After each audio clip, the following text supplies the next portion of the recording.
ಶ್ರೀ ಗುರುಭ್ಯೋ ನಮಃ. ಶ್ರೀಯರಸಗಾಂಗೇಯನುತ ಕೌಂತೇಯ ವಂದಿತ ಚರಣ ಕಮಲದಳಾಯ ತಾಂಬಕ ರೂಪ ಚಿನ್ಮಯ ದೇವಕೀ ತನಯ ರಾಯ ರಘುಕುಲವರ್ಯ ಭೂಸುರ ಪ್ರಿಯ ಸುರಪುರ ನಿಲಯ ಚೆನ್ನಿಗರಾಯ ಚತುರೋಪಾಯ ರಕ್ಷಿಸು ನಮ್ಮನ ನವರಥ. 30ನೇ ಪದ್ಯ. ಬಲಿಯ ಬಂಧಿಸಿ ಮೊರೆಯಿಡುವ ಸತಿಗೊಲಿದು ಅಕ್ಷಯವಿತ್ತು ಕರುಣದಿ ಮೊಲೆಯ ನುಣಿಸಿದ ಬಾಲಕಿಯ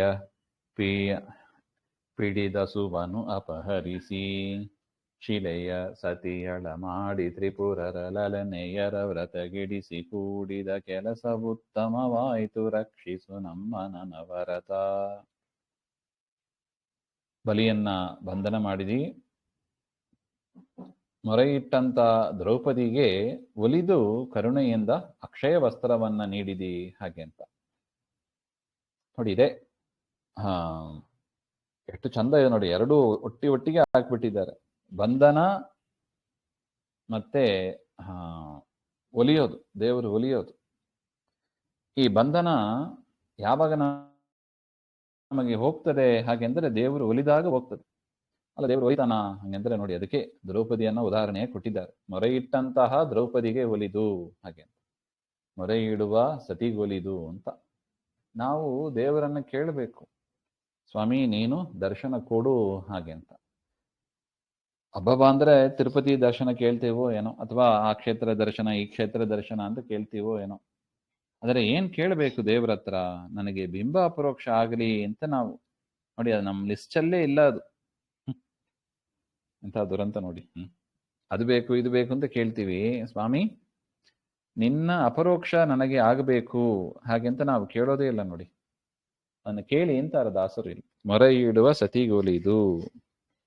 ಪರಮಾತ್ಮ ಒಲಿತಾನೆ. ಯದ್ಯಪಿ ಪರಮಾತ್ಮ ಅವ್ಯಕ್ತ ಸ್ವರೂಪ, ದೇವರು ಎಲ್ಲರಿಗೂ ಕಾಣಿಸಿಕೊಳ್ಳುವವನಲ್ಲ. ದಿವ್ಯಂ ದದಾಮಿ ತೇ ಚಕ್ಷುಹು ಅಂತ ಭಗವದ್ಗೀತೆಯಲ್ಲಿ ಅರ್ಜುನನಿಗೆ ಹೇಳಿದಂತೆ ದಿವ್ಯ ಚಕ್ಷುಸ್ ಇದ್ದವರಿಗೆ ಮಾತ್ರ ಪರಮಾತ್ಮ ಕಾಣಿಸ್ತಾನೆ. ಅದರಿಂದ ನಮ್ಮ ಗುರಿ ಏನಾಗಬೇಕು? ದೇವರು ಒಲಿಯೋದಕ್ಕೆ ಏನ್ ಬೇಕೋ ಎಲ್ಲ ಮಾಡ್ಬೇಕು. ಇಲ್ಲದಿದ್ದರೆ ಬಂಧನ. ಬಲಿಯನ್ನು ಬಂಧನ ಮಾಡ್ತಾನೆ, ದ್ರೌಪದಿಗೆ ಒಲಿದು ಅನುಗ್ರಹ ಮಾಡ್ತಾನೆ. ಈಗ ನಮ್ದು ಚಾಯ್ಸ್, ಬಂಧನದಲ್ಲಿ ಇರಬೇಕು ಅಪರೋಕ್ಷ ಪಡಿಬೇಕು ಹಾಗೆ ಅಂತ. ಆ ರೀತಿಯಾಗಿ ನಮ್ಮ ಪ್ರತಿಯೊಂದು ದಿನಚರಿಯ ಕ್ರಿಯೆಗಳು ಕೂಡ ಅದು ಹೇಗಿರಬೇಕು? ದೇವರು ಇವತ್ತು ಒಲಿತಾನೆ ಹಾಗೆಂತ ಇರಬೇಕಂತ ನೋಡಿ. ಇವತ್ತು ಒಂದು ಹೊಸ ದಿವಸ ಅಂದ್ರೆ ಖಾಲಿ ಸ್ಲೇಟ್ ಇದ್ದಂಗೆ, ಫ್ರೆಶ್ ಸ್ಲೇಟ್, ಅದರಲ್ಲಿ ಬರಿಬೇಕು. ಆ ತರ ಅದು ದಿವಸ, ಹೊಸ ದಿವಸ. ಈ ದಿವಸದ ಗುರಿ ಏನು? ಇವತ್ತಾದ್ರೂ ಪರಮಾತ್ಮ ಒಲಿತಾನೋ ಇಲ್ಲವೋ ಹಾಗೆ ಅಂತ. ಪರಮಾತ್ಮ ಒಲಿಯೋದ್ರೆ ಅಷ್ಟು ಸುಲಭ ಅಲ್ಲ ಅದು. ಆದ್ರೆ ದೇವರಲ್ಲಿ ಕೇಳಬೇಕು, ಸ್ವಾಮಿ ಇವತ್ತಾದ್ರೂ ದರ್ಶನ ಕೊಡು ಹಾಗೆ ಅಂತ. ಅದಕ್ಕೆ ನಮ್ಮಲ್ಲಿ ಆ ಸಾಲಿಗ್ರಾಮದ ಪೂಜೆ, ದೇವರ ಸನ್ನಿಧಾನ ಇರತಕ್ಕ ಜಾಗಗಳನ್ನ ಹೋಗಿ ಹೋಗಿ ಹೋಗಿ ನೋಡ್ಬೇಕಂತ. ಯಾಕೆ? ದೇವರು ಎಲ್ಲಿಂದ ಬರ್ತಾನೆ? ಒಂದು ಶಾಸ್ತ್ರಗಳಿಂದ, ಪುಸ್ತಕಗಳಿಂದ ದರ್ಶನ ಕೊಡ್ತಾನೆ.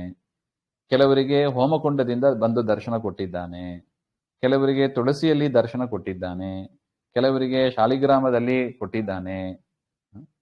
ಈ ರೀತಿಯಾಗಿ ನಾನಾ ರೀತಿಯಾಗಿ ದರ್ಶನಗಳನ್ನ ದೇವರು ಕೊಟ್ಟಿದ್ದಾನೆ. ಅದರಿಂದಲೇ ನಮ್ಮ ಡೈಲಿ ರೊಟೀನಲ್ಲಿ ದೇವರ ಸಾನ್ನಿಧ್ಯ ಹೆಚ್ಚು ಇರತಕ್ಕದ್ದು ಅಂದ್ರೆ ಇಂಥವುಗಳು. ಅವುಗಳಲ್ಲಿ ಸೂರ್ಯನಿಂದ ಕೊಟ್ಟಿದ್ದಾನೆ ದೇವರು ನೋಡಿ. ಗೋಕರ್ಣನಾಗ ಸೂರ್ಯನಿಂದ ಪರಮಾತ್ಮ ಮಾತನಾಡಿದಂತೆ ಪ್ರತಿಧ್ವನಿ ಬಂತು ಅಂತ ಹೇಳ್ತಾರೆ. ಭಾಗವತ ಪ್ರವಚನ ಹೇಳು ಹಾಗೆ. ಈ ರೀತಿಯಾಗಿ ನಾನಾ ಪ್ರತಿಮೆಗಳಿಂದ ಪರಮಾತ್ಮ ಒಲಿತಾನೋ ಇಲ್ಲವೋ ಹಾಗೆ ಅಂತ ಚೆಕ್ ಮಾಡೋದಕ್ಕಾಗಿ ಒಂದು ದಿವಸ. ಅದರಿಂದ ದೇವರ ಪೂಜೆ ಮಾಡೋದು, ತುಳಸಿ ಪೂಜೆ ಮಾಡೋದು, ಶಾಸ್ತ್ರ ಓದೋದು, ಹೋಮ ಮಾಡೋದು, ಬ್ರಾಹ್ಮಣರ ಸಂತರ್ಪಣೆ ಮಾಡೋದು. ಈ ರೀತಿಯಾಗಿ ಆಯುಧ ಪೂಜೆ ಬಂದಾಗಲೂ ಕೆಲವರಿಗೆ ಆಯುಧಗಳಿಂದಲೂ ಪರಮಾತ್ಮ ದೇವರ ದರ್ಶನ ಕೊಟ್ಬಿಡ್ತಾನೆ. ಯಾವುದರಿಂದ ಹೇಗೆ ಕೊಡ್ತಾನೆ ಗೊತ್ತಾಗೋದಿಲ್ಲ. ನೋಡಿ, ನೀರಿನಿಂದ ದರ್ಶನ ಕೊಟ್ಟಿದ್ದಾನೆ. ಆ ಆನೆ ಬಂದಾಗ ಅಲ್ಲೇ ಸರೋವರದಿಂದಲೇ ದೇವರು ಪ್ರಾದುರ್ಭಾವವನ್ನು ಹೊಂದಿ ದರ್ಶನ ಕೊಡ್ತಾನೆ ಹಾಗೆಂತ. ಅದರಿಂದ ನದಿಗಳಿಗೆ, ಕೆರೆಗಳಿಗೆ ಹೋಗಿ ಅಲ್ಲಾದ್ರೂ ದೇವರು ದರ್ಶನ ಕೊಡ್ತಾನ ಹಾಗೆಂಬ ಒಂದು ನಿರೀಕ್ಷೆ ಪ್ರತಿ ಕ್ಷಣದಲ್ಲೂ ನಮಗಿರ್ಬೇಕು. ಸ್ವಾಮಿ ಇವತ್ತಾರು ದರ್ಶನ ಕೊಡು, ಈಗಲಾದ್ರು ದರ್ಶನ ಕೊಡು ಹಾಗೆ ಅಂತ. ನಮ್ಮ ದಾಸರ ಪದಗಳ ಆಗಮನ ಪದಗಳು ಅಂತ ಇದೆ ನೋಡಿ. ಆಗಮನ ಪದಗಳು ಪೂರ್ತಿ ಬಾರಯ್ಯ, ಬಾಬಾ, ಭಗುತರ ಅಂತ ದೇವರನ್ನ ಬಾ ಬಾ ಬಾ ಅಂತಾನೆ ಕರೆಯೋದು. ದೇವರು ಬರಬೇಕು, ದರ್ಶನ ಕೊಡ್ಬೇಕು. ಇದು ನಮ್ಮ ಲಿಸ್ಟ್ ಅಲ್ಲಿ, ಟಾಪ್ ಲಿಸ್ಟ್ ಅಲ್ಲಿ ಇರ್ಬೇಕಿದು. ದೇವರ ಹತ್ರ ಇನ್ನೇನ್ ಬೇಡ್ತೇವೋ ಬಿಡ್ತೇವೋ, ನೀನು ಬಂದು ನನಗೆ ದರ್ಶನ ಕೊಡು ಹಾಗೆ ಅಂತ. ದೇವರು ಅವ್ಯಕ್ತ ಸ್ವಭಾವ, ಅವನು ವ್ಯಕ್ತ ಆಗೋದಿಲ್ಲ. ಅದರಿಂದ ಆದ್ರೆ ನಾವು ಭಕ್ತರಾದಿವಿ ಹಾಗೆ ಅಂದ್ರೆ ಅವನ ತನ್ನ ಸ್ವಭಾವವನ್ನು ಕೂಡ ಬಿಟ್ಟು ದರ್ಶನ ಕೊಡ್ತಾನೆ. ಇದು ದೇವರ ಸ್ಟ್ಯಾಂಡ್. ಆದ್ರೆ ಆ ಸ್ಟ್ಯಾಂಡಿಗೆ ನಾವು ಹತ್ತಿ ಬರ್ಬೇಕು ಅಂದ್ರೆ ಶ್ರವಣ ಮನನ ಧ್ಯಾನ ಆಗಿರ್ಬೇಕು. ಮತ್ತು ಭಗವದ್ಗೀತೆಯಲ್ಲಿ ಹೇಳಿದಂಗೆ ಮನ್ಮನಾಭವ ಮದ್ಭಕ್ತೋ ಮದ್ಯಾಜಿ ಮಾಂ ನಮಸ್ಕುರು. ನನ್ನನ್ನು ಕುರಿತಾದ, ನನ್ನಲ್ಲಿ ಮನಸ್ಸನ್ನು ಇಡು, ನನ್ನನ್ನು ಕುರಿತಾಗ ಯಾಗವನ್ನು ಮಾಡು, ನನ್ನ ಭಕ್ತನಾಗು, ನನಗೆ ನಮಸ್ಕಾರ ಮಾಡು. ಯಾರಿಗೆ ನಮಸ್ಕಾರ ಮಾಡಿದ್ರು ಕೂಡ ದೇವರಿಗೆ ನಮಸ್ಕಾರ, ಈ ಚಿಂತನೆ ಇರಬೇಕು ಹಾಗೆ ಅಂತ. ಯಾರಿಗೆ ಹೋಮ ಮಾಡಿದರೂ ಕೂಡ, ಆಹುತಿಯನ್ನು ಕೊಟ್ಟರು ಕೂಡ ಅದು ದೇವರಿಗೆ ಅದು ಆಹುತಿ ಹಾಗೆ ಅಂತ. ಯಾರಲ್ಲಿ ಮನಸ್ಸನ್ನು ಇಟ್ಟರು ಕೂಡ ಅದು ದೇವರಲ್ಲಿ ಇಟ್ಟ ಮನಸ್ಸು ಹಾಗೆ ಅಂತ. ಯಾಕೆ? ಎಲ್ಲರಲ್ಲೂ ದೇವರಿದ್ದಾನೆ. ಇದು ಭಗವದ್ಗೀತೆಯ ವಿಚಾರ. ಮನ್ಮನಾಭವ ಮದ್ಭಕ್ತೋ ಮದ್ಯಾಜಿ ಮಾಂ ನಮಸ್ಕುರು. ಮಾಮೇ ಆ ರೀತಿಯಾಗಿ ಮಾಡಿದರೆ ಫಲ ಏನು? ಕೃಷ್ಣನೇ ಹೇಳ್ತಾನೆ, ಮಾಮೇ ವೈಶ್ಯಸಿ ಕೌಂತೆಯ ಹಾಗೆ, ನನ್ನನ್ನು ಹೊಂದುತ್ತೀಯಾ ಹಾಗೆ ಅಂತ. ದೇವರನ್ನು ಹೊಂದೋದಕ್ಕೆ ಸುಲಭ ಉಪಾಯ, ದುಡ್ಡು ಕಾಸು ದೇವರು ಕೇಳಿಲ್ಲ ನೋಡಿ. ಈ ರೀತಿಯಾಗಿ ಚಿಂತನೆ ಮಾಡು ಹಾಗೆ ಅಂತ. ಅದರಿಂದಲೇ ಇವತ್ತು ಆಯ್ತು, ನಿನ್ನ ದೇವರು ಉಳಿದಿಲ್ಲ ಹಾಗೆಂದ್ರೆ ಏನ್ ಮಾಡ್ಬೇಕು? ನಿರಾಶರಾಗಬಾರದು. ನಾವು ಏನೋ ಒಂದು ಬದಲಾವಣೆಗಳು ಮಾಡ್ತಾ ಬರಬೇಕು ಹಾಗೆಂಬುದನ್ನ ಭಗವದ್ಗೀತೆಯಲ್ಲಿ ಸ್ವಾಮಿ ಹೇಳಿದ್ದಾನೆ. ಇಲ್ಲಿ ಗುರುಗಳು ಅದನ್ನೇ ಹೇಳ್ತಾ ಇದ್ದಾರೆ. ಬಲಿಯ ಬಂಧಿಸಿ ಮೊರೆಯಿಡುವ ಸತಿಯ ಸತಿಗೊಲಿದು ಹಾಗೆ ಅಂತ.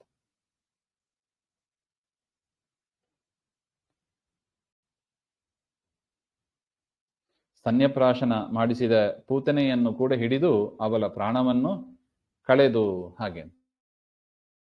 ದೇವರು ಮಾಡಿದ ವ್ಯಾಪಾರ ಒಂದೇ ಪಟ್ಟಿ ಮಾಡ್ತಾ ಇದ್ದಾರೆ.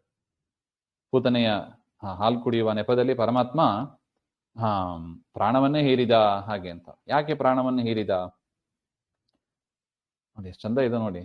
ಅಲ್ಲಿ ಊರ್ವಶಿ ಶಾಪದಿಂದ ಸೇರಿಕೊಂಡಿದ್ದಳು ಅವಳು. ಆ ಊರ್ವಶಿ ಆ ರೀತಿಯಾಗಿ ಇರೋದು ತನ್ನ ಭಕ್ತೆ ಅವಳು.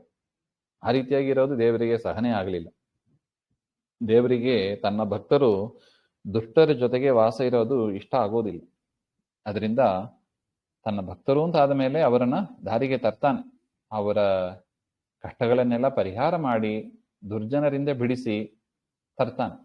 ಈ ಜಯ ವಿಜಯರ ಕತೆ, ಈ ಪೂತನೆ ಊರ್ವಶಿಯ ಕತೆ, ಇದೆಲ್ಲ ನಮಗೆ ತಿಳಿಸಿಕೊಡೋದು ಇದೆ.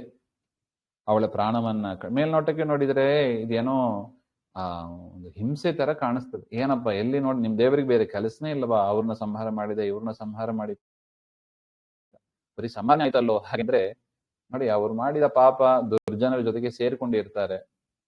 ಅದರಿಂದ ದುರ್ಜನರಿಂದ ಬಿಡಿಸ್ಬೇಕು ಅಂದ್ರೆ ಅಲ್ಲಿ ಸಂಹಾರ ಆಗ್ಲೇಬೇಕು, ಇಲ್ಲದಿದ್ರೆ ಅವರಿಗೆ ಅನುಗ್ರಹ ಆಗೋದೇ ಇಲ್ಲ. ಅದರಿಂದ ದೇವರು ಮಾಡುವ ಸಂಹಾರ ಕ್ರಿಯೆಯೂ ಕೂಡ ಭಕ್ತರಿಗೆ ಮಾಡತಕ್ಕ ಅನುಗ್ರಹ ಹಾಗೆಂಬ ಅದನ್ನ ಶಾಸ್ತ್ರ ನಮಗೆ ತಿಳಿಸಿಕೊಡ್ತಾ ಇದೆ. ಶಿಲೆಯಾಗಿದ್ದ ಅಹಲ್ಯೆಯನ್ನು ಪುನಃ ಸತಿಯಳನ್ನಾಗಿ ಮಾಡಿ ತ್ರಿಪುರಾಸುರರ ಪತ್ನಿಯರು ಅವರ ವ್ರತವನ್ನ ಕೆಡಿಸಿ